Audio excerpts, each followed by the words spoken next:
네, 여러분 안녕하십니까? 앞에 그 바이든 외교 정책의 질이 멸렬이라는 주제로 말씀을 드렸습니다. 미국이라는 막강한 나라가 그 올바른 외교 정책을 하고 있을 때 평화가 유지되는 것이 원칙인데 지금 좀 그렇지 못하다는 이런 생각이 들어서 말씀을 드렸습니다. 약속해 드렸던 대로 두 번째 주제를 그 신악의 축, 새로운 악의 축이라는 주제로 말씀을 드리겠습니다. 미국의 그 공화당을 중심으로 지금 미국의 악의 축이 지금 옛날과 다른 그런 새로운 악의 축이 생겼다라는 말이 급격히 많이 나타나고 있습니다. 그래서 그 내용을 여러분들한테 잠깐 소개를 드릴 텐데 미국이라는 나라가 말이죠. 그 기독교 국가라는 속성이 그 외교 정책에서 아주 자주 나타납니다. 그런데 그 기독교 국가가 어느 나라를 악이라고 지칭할 경우에 항상 그 의미가 있는데 그 악이라고 지칭을 당한 정부 나라가 아닙니다.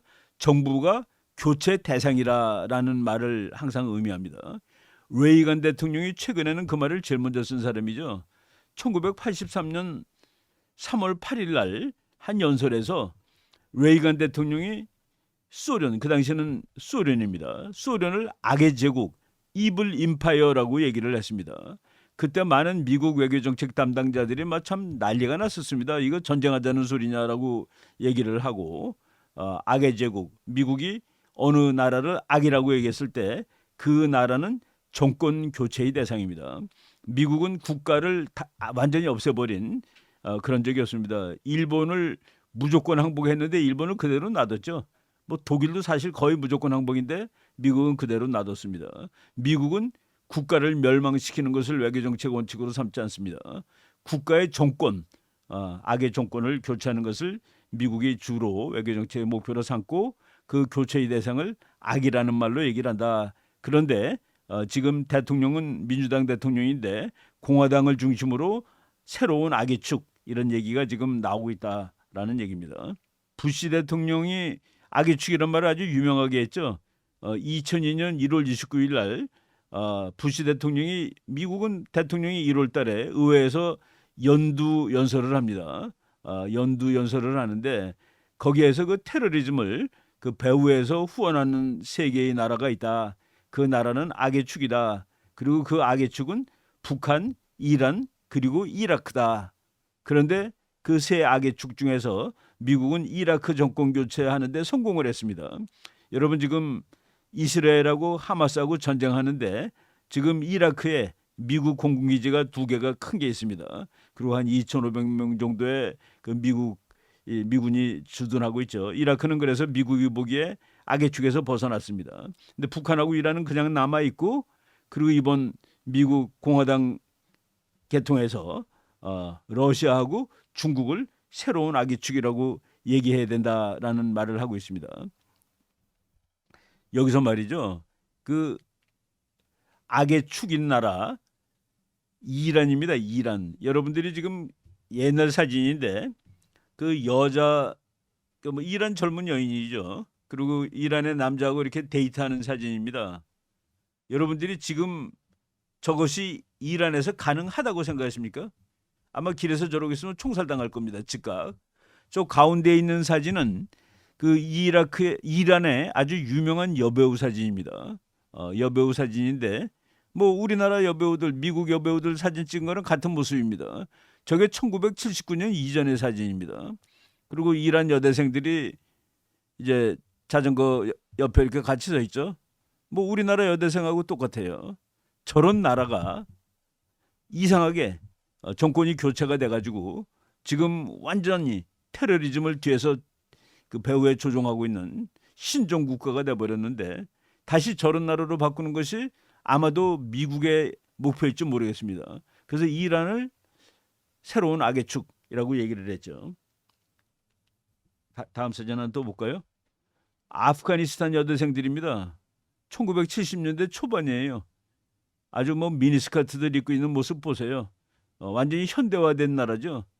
저 나라가 정권이 교체, 레짐이 체인지돼가지고 완전히 원시 국가가 됐는데 저런 나라들을 다시 정권을 교체시키겠다라는 것이 이제 미국의 그 미국의 외교 정책 목표인데 특별히 그 대상을 지목할 때 미국은 그 나라를 악의 축, 악 뭐 이런 말을 써서 표현을 한다라고 말씀을 드릴 수가 있습니다.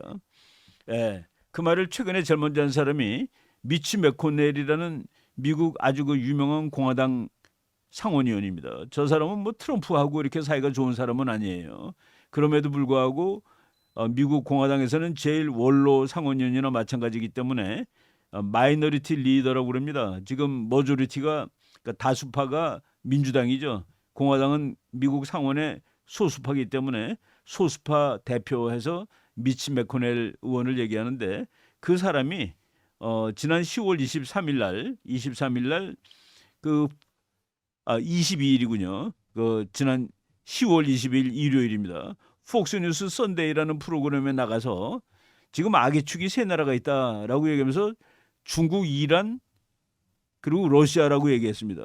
그리고 그 같은 날 CBS에 나가서는 북한을 거기다 같이 집어넣었어요. 그래서 중국, 러시아, 이란, 북한 이 네 나라가 악의 축이다. 그리고 지금 다음번에 미국 공화당이 대통령 백악관을 장악할 가능성이 아주 높아 보이는데 미국 공화당이 백악관을 장악하게 되면은 새로운 악의 축 네 나라를 정권 교체하는 그런 외교 정책을 실시할 가능성이 아주 높습니다. 근데 옛날 악의 축하고 여러분들 보면은 하나 아주 심각한 차이가 나는 게 있죠. 중국과 러시아가 포함되어 있습니다. 중국과 러시아는 뭡니까? 제일 막강한 나라들 중에 하나죠. 중국과 러시아를 미국 공화당은 직접 상대해야 된다라고 저렇게 분명하게 얘기를 하고 있는 겁니다. 저 미치 맥코넬의 그 아내는 뭐 중국계인데 물론 이제 중국 여자는 아니에요. 대만 여자입니다. 대만 여자라서 일레인 차오라는 그 대만 여자인데 아시아계 여성으로서 처음으로 미국의 장관 역할을 했던 사람입니다. 트럼프 대통령 때 장관을 했었죠. 그래가지고 엘레인 차오라는 사람의 남편이 바로 미치 맥코넬. 근데 중공을 지금 이제 중공입니다. 그 본토 중국을 악의 축으로 놓고 이제 손을 봐야 된다라는 말을 아주 노골적으로 이번에 해버렸다라는 말씀을 지금 드리겠습니다. 제가 그 공산주의가 말이죠.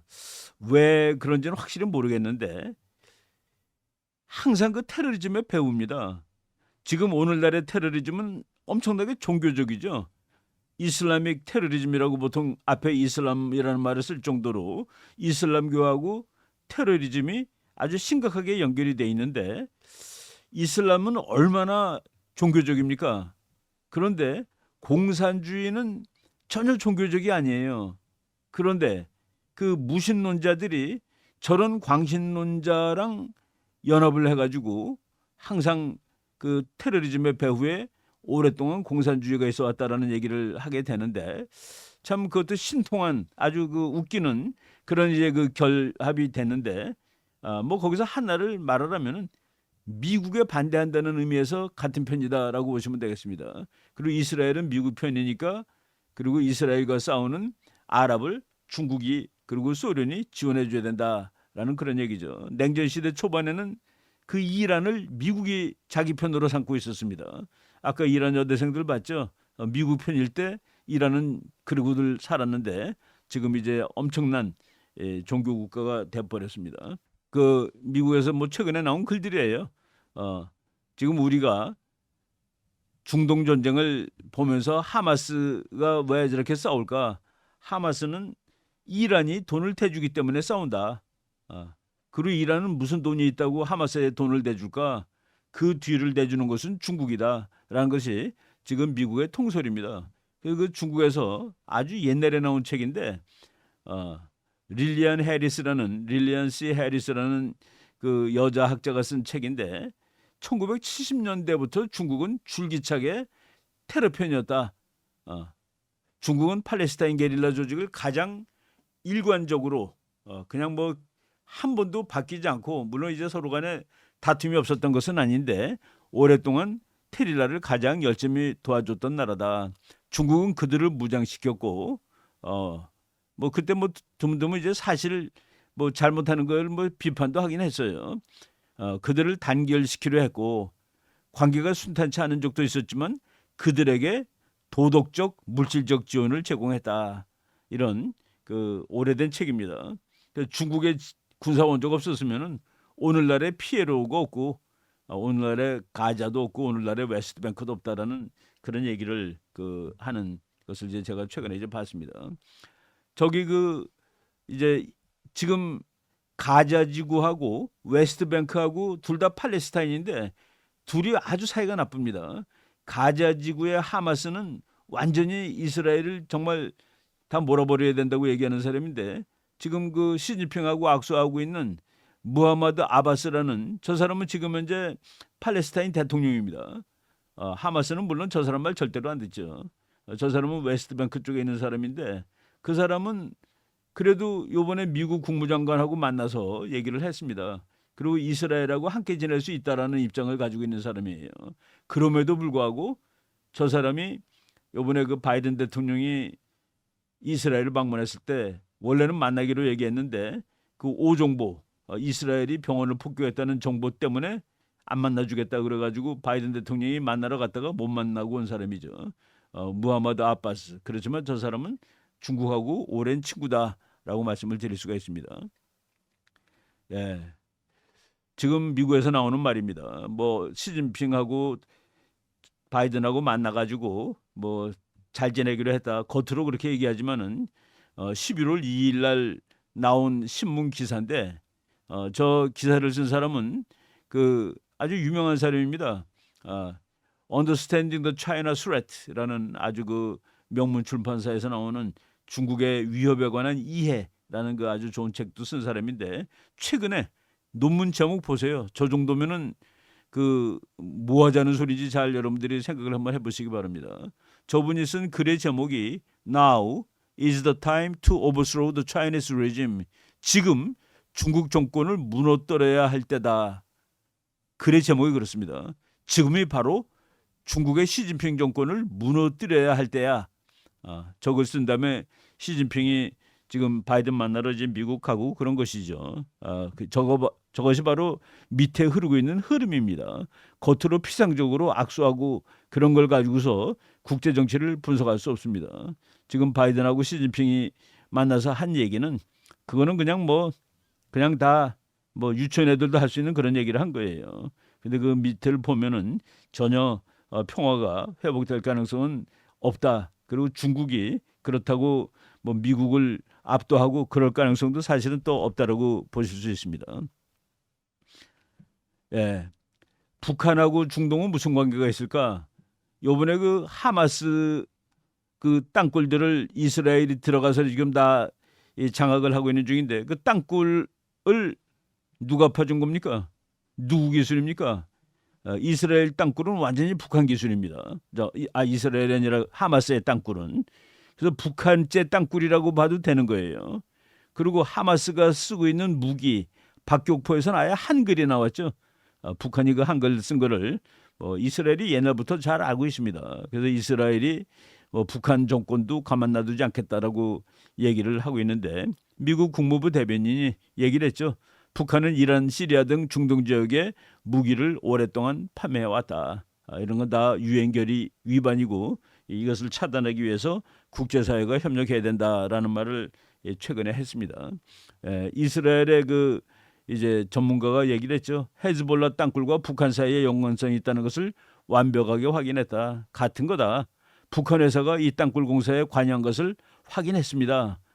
북한 땅굴하고 하마스 땅굴하고는 쌍둥이다라는 얘기를 하고 있는 겁니다. 예.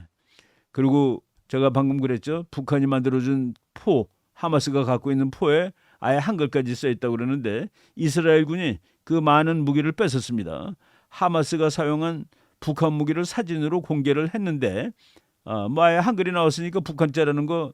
그리고 우리가 익숙하죠. 여러분들 사진 보면은 이건 북한 거다. 그리고 하마스 간부가 그런 말까지 했습니다. 최근에 북한은 동맹국이다. 전쟁에 개입한 날이 올 것이다. 북한이 하마스하고 전쟁하러 간대요. 좀 웃기는 얘기지만은 그 정도로 하마스하고 북한은 동맹국입니다.